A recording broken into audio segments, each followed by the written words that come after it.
కాకర సురేష్ గారు. ధన్యవాదాలు అధ్యక్ష.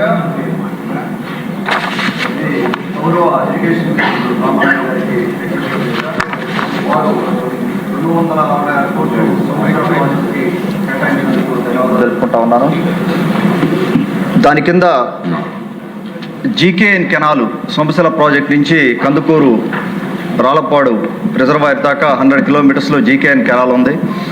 ఆ కెనాల్లో వైడనింగ్ కూడా మనం గత ప్రభుత్వంలో 2014-19 టైంలో కొంతవరకు చేసుకొని తర్వాత వచ్చిన వైసీపీ ప్రభుత్వం పూరిక గాలికి వదిలేసి ఉదయగిరి నియోజకవర్గంలో కనీసం ₹1 కూడా ఇరిగేషన్ ఖర్చు పెట్టిన పరిస్థితి లేదు.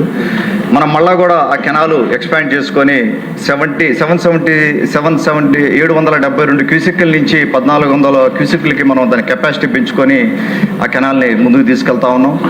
మాకు క్రాకుటూరు రెగ్యులేటరీ దాంట్లో డిస్ట్రిబ్యూటరీ కెనాల్కి 8.5 crores అవసరం ఉంది అధ్యక్ష. ఇంతకుముందు చాలా వరకు వర్క్ కంప్లీట్ అయ్యి కొంత వర్క్ చేయాల్సి ఉంది. దాని కింద 16,000 ఎకరాలు ఆయకట్టు వచ్చే పరిస్థితి ఉంటుంది.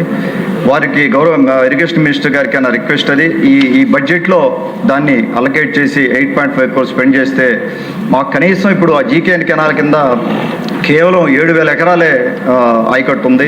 మనకు 25 కిలోమీటర్లు మా నియోజకవర్గం నుంచి కెనాల్ వెళ్తున్నా కూడా కేవలం 7,000 ఎకరాలకే మనం నీళ్ళు ఇచ్చే పరిస్థితి ఉంది. కాబట్టి కొద్ది ప్రత్యేక దృష్టి పెట్టి ఉదయగిరి నియోజకవర్గం మీద ఆ 8.5 crores ఆ బడ్జెట్ కింద పెట్టి మాకు 16,000 ఎకరాలకి ఆయకట్టుకి నీరు ఇవ్వమని మీ ద్వారా వారికి మనం చేసుకుంటాం అధ్యక్ష. థ్యాంక్ యూ అధ్యక్ష.